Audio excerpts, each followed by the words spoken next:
Hello everyone, আসসালামু আলাইকুম। Welcome back to my channel. আজকের এপিসোডে আমি আপনাদের সাথে শেয়ার করব চুলায় তৈরি একদম ওভেনের মতো দেখতে এবং সুপার সফট 5 ডিমের পারফেক্ট একটা রেসিপি। সেটা হচ্ছে অরেঞ্জ কেক। অনেকের বাসায় ওভেন নেই, তো ওভেন ছাড়াই যে চুলায় কতটা সুন্দর কেক তৈরি করা যায় আজকে আমি ডিটেলসে শেয়ার করব। আর এই সুন্দর ফ্লাওয়ারগুলা আমি আজকের ভিডিওতে তৈরি করে দেখাবো, তাই ভিডিওটা স্কিপ না করে সম্পূর্ণ দেখতে থাকুন। প্রথমে আমি 5টা ডিমের সাদা অংশ আর কুসুমটাকে আলাদা করে নিয়েছি। এবার বাটিটাকে এক পাশে রেখে দিয়ে শুকনো উপকরণগুলো চেলে নিব। তার জন্য এখানে আমি একটা চাকনি নিয়েছি। চাকনিতে দিয়ে দিচ্ছি 1 কাপ পরিমাণ ময়দা, আরও 1/4 কাপ পরিমাণ ময়দা দিচ্ছি। আর এটা আমি তীর ব্র্যান্ডের ময়দা নিয়েছি। আপনারা চেষ্টা করবেন তীর ব্র্যান্ডের ময়দা দিয়ে এই কেকটা তৈরি করার জন্য। আরও দিচ্ছি 3 টেবিল চামচ পরিমাণ কর্নফ্লাওয়ার। অবশ্যই কিন্তু স্পঞ্জ কেকে কর্নফ্লাওয়ারটা দেওয়ার চেষ্টা করবেন। কর্নফ্লাওয়ারটা আমরা দিয়ে থাকি ময়দাটাকে উইক করার জন্য। ময়দাটা অনেক বেশি স্ট্রং হয়ে থাকে তার জন্য। এবার দিয়ে নিচ্ছি বেকিং পাউডার। আমি বেকিং পাউডার 1.5 চা চামচ পরিমাণ দিয়ে দিলাম। 1/8 টিস্পুন পরিমাণ লবণ দিয়ে দিয়েছি। এবার শুকনো উপকরণগুলো খুব ভালো মতো করে চেলে নিব। শুকনো উপকরণগুলো চেলে নেওয়া হয়ে গেলে একটা স্প্যাচুলার সাহায্যে আমি খুব ভালো মতো করে মিশিয়ে নিচ্ছি। এটা কিন্তু খুবই ইম্পর্ট্যান্ট, শুকনো উপকরণটা খুব ভালো মতো করে মিশাতে হবে। শুকনো উপকরণগুলো মিশানো হয়ে গেলে এক পাশে ডেকে রেখে দিব।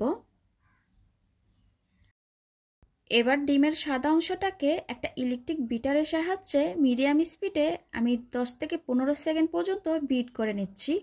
অর্থাৎ ডিমটাকে আমি একটু ফ্লাফি করে নিচ্ছি। এবার বিটারটা অফ করে আমি চিনি দিয়ে দিচ্ছি 1 কাপ পরিমাণ। আমি চিনিটা একবারে দিব না, অল্প অল্প করে অ্যাড করব। আর এভাবে করে আমি বিট করতে থাকব। অল্প পরিমাণ চিনি দিয়ে আমি ইলেকট্রিক বিটারের সাহায্যে আবারও বিট করে নিচ্ছি 2 থেকে 3 মিনিট। এখন আবারও আমি চিনি দিয়ে দিলাম। এভাবে করে আমি চিনিটা অ্যাড করছি। আপনারা চাইলে বিটারটা থামিয়ে থামিয়ে বিট করতে পারেন। আপনারা যারা নতুন এসেছেন আমার চ্যানেলে প্লিজ এখনই সাবস্ক্রাইব করে পাশে থাকা বেল বাটনটিতেও একটা ক্লিক করে দিবেন। ভিডিও ভালো লাগলে অবশ্যই একটা লাইক দিবেন। এবার বিটারটা অফ করে বাকি চিনিটুকু দিয়ে দিলাম। আবারও বিট করে নিব 2 থেকে 3 মিনিট পর্যন্ত, বা চিনির দানাটা সম্পূর্ণ গলে যাওয়া পর্যন্ত। আমার চ্যানেলে অনেক ধরনের স্পঞ্জ কেকের রেসিপি আছে, চাইলে আপনারা সেখান থেকে আপনাদের পছন্দ অনুযায়ী যে কোনো রেসিপি দেখে নিতে পারেন। ডিমের ফোমটা হয়ে গেছে, চিনি দানাটা কিন্তু সম্পূর্ণ গলে গিয়েছে, আমি চেক করে নিয়েছি। যখন এরকম সাদা ফোমে হয়ে যাবে তখন বিটারটা অফ করে দিতে হবে। এবার দিয়ে দিচ্ছি ডিমের কুসুম। আমি এটা অরেঞ্জ কেক তৈরি করব, তার জন্য এখানে 2 চা চামচ পরিমাণ অরেঞ্জ ইমালশন দিয়ে নিচ্ছি। সামান্য পরিমাণ ফুড কালার দিয়ে দিলাম। আপনারা চাইলে ফুড কালারটা স্কিপ করতে পারেন। আমি এখানে 1/4 কাপ পরিমাণ রান্নার সয়াবিন তেল দিয়ে দিয়েছি। আবারও ইলেকট্রিক বিটারের সাহায্যে আমি মিডিয়াম স্পিডে বিট করে নিচ্ছি 10 থেকে 15 সেকেন্ড পর্যন্ত। এই পর্যায়ে কিন্তু ওভারবিট করা যাবে না, ওভারবিট করলে ডিমের ফোমটা বসে যাবে। বিট করা হয়ে গেছে, বিটারটা সরিয়ে নিচ্ছি। এবার আগে থেকে চেলে রাখা শুকনো উপকরণগুলো আমি আরেকবার চেলে দিয়ে দিব। শুকনো উপকরণটা দিয়ে দেওয়ার পর এখানে আমি 1/3 কাপ পরিমাণ দুধ নিয়েছি। এবার আমি একটা হ্যান্ড হুইক্সের সাহায্যে আলতো হাতে শুকনো উপকরণটা মিশিয়ে নিচ্ছি ব্যাটারের সাথে। এই পর্যায়ে কিন্তু তাড়াহুড়া করা যাবে না, খুব আলতো হাতে ফোল্ড করে করে শুকনো উপকরণটা মিশিয়ে নিতে হবে। দুধটা কতটুকু অ্যাড করবেন এটা কিন্তু ডিপেন্ড করে ডিমের সাইজ অনুযায়ী। অনেক সময় ডিমটা ছোট হয়ে থাকে, তার জন্য কিন্তু এই দুধটা অ্যাড করতে হয়। আবারও আমি শুকনো উপকরণ দিয়ে খুব ভালো মতো করে মিশিয়ে নিয়েছি। এবার বাকি শুকনো উপকরণ দিয়ে ভালো মতো করে আমি মিশিয়ে নিচ্ছি। একদিক থেকে ঘুরিয়ে ঘুরিয়ে এই শুকনো উপকরণটা কিন্তু মিশাতে হবে, উল্টাপাল্টা করে মিশালে এই ব্যাটারটা বসে যাবে। এবার সম্পূর্ণ ব্যাটারটা একটা 10 ইঞ্চি মোল্ডে আমি ঢেলে নিয়েছি। একটু ট্যাপ করে এবার চুলায় আমি বেক করে নিব। আগে থেকে একটা চুলায় আমি পাতিল বসিয়ে রেখেছি, 10 মিনিটের জন্য প্রিহিট করে নিয়েছি। চুলায় বসিয়ে দিয়ে এবার ঢাকনা দিয়ে দিব, বেক করে নিব 25 থেকে 30 মিনিটের জন্য। আমার কেকটা হতে 30 মিনিট মতো সময় লেগেছে।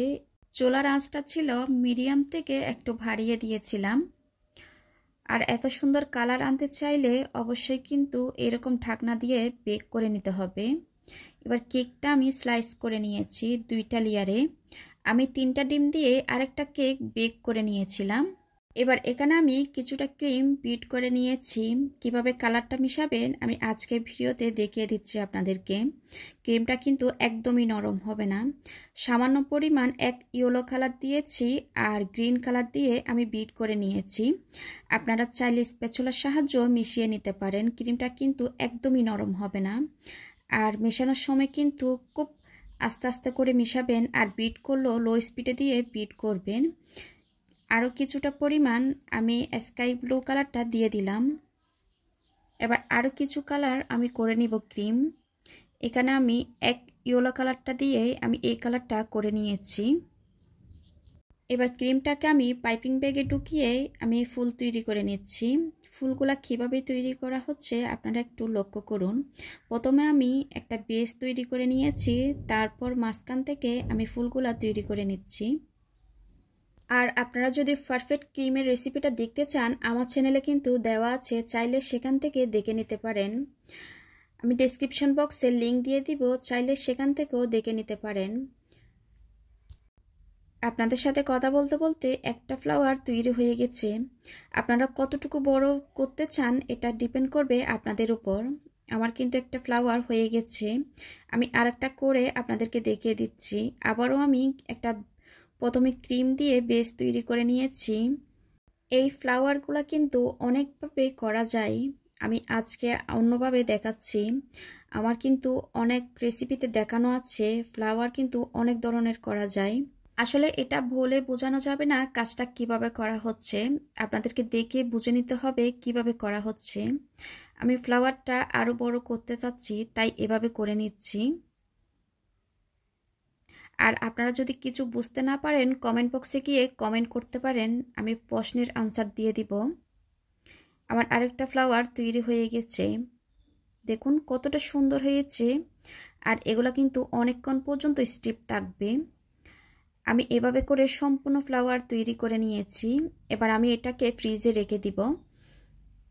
ফ্লাওয়ারগুলো ফ্রিজে রেখে দেওয়ার পর আমি কেকটা ডেকোরেশন করে নিব। এবার আমি একটা কেকের বেস বসিয়ে দিয়েছি 14 ইঞ্চি একটা বোর্ডে। আমি কেকটাকে লেয়ারিং করে কেটে নিয়েছিলাম। এবার আমি দুধ ব্রাশ করে দিচ্ছি একটা ব্রাশের সাহায্যে। ব্রাশের সাহায্যে দুধটা ব্রাশ করলে চারিপাশে সমানভাবে হবে। অনেকে বলে থাকেন এক পাশে সুগার সিরাপটা বেশি হয়ে যায় অন্য পাশে কম। আপনারা চাইলে এভাবে ব্রাশের সাহায্যে সুগার সিরাপটা দিয়ে দিতে পারেন। এবার পরিমাণ মতো ক্রিম দিয়ে নিয়েছি। প্যালেট নাইফের সাহায্যে ক্রিমটাকে চারিপাশে আমি ছড়িয়ে দিব। আর আমি সবসময় কিন্তু এবার হুইপ ক্রিমটা ব্যবহার করে থাকি। অনেকে প্রশ্ন করে থাকেন, তার জন্য বলে দেওয়া হয়েছে। ক্রিমটা কতটুকু দিবেন এটা ডিপেন্ড করবে আপনাদের টেস্ট অনুযায়ী। ক্রিমটা আপনারা কম বেশি করে নিতে পারেন। ক্রিমটা চারিপাশে ছড়িয়ে দেওয়ার পর এবার কেকের দ্বিতীয় লেয়ারটা বসিয়ে দিচ্ছি। এবার হুইপ ক্রিমটা কিন্তু দামটা একটু বেশি হলো, আলহামদুলিল্লাহ এটা খেতে কিন্তু অনেক বেশি টেস্টি হয়ে থাকে আর অনেকক্ষণ পর্যন্ত স্টিপ হয়ে থাকে।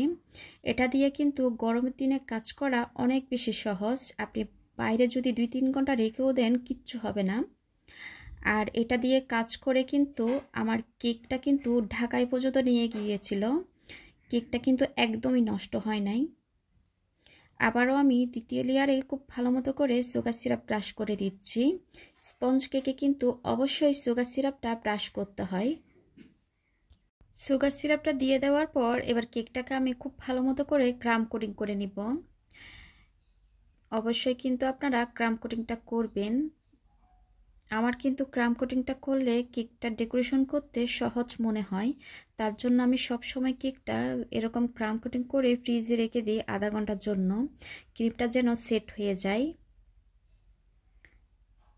কেকটা খুব ভালো মতো করে ক্রাম কোটিং হয়ে গেলে আমি ফ্রিজে রেখে দিব আধা ঘন্টার জন্য। আবারও কেকটাকে আমি ফ্রিজ থেকে বের করে নিয়েছি। এবার কেকটাকে আমি কভার করে নিব। এই পর্যায়ে আমি মোটা করে ক্রিমটা দিয়ে নিব। কেকের চারিপাশে ক্রিমটা দিয়ে নেওয়ার পর উপরেও আমি ক্রিমটা দিয়ে নিচ্ছি। আপনারা চাইলে পাইপিং ব্যাগ দিয়ে ক্রিমটা দিয়ে নিতে পারেন।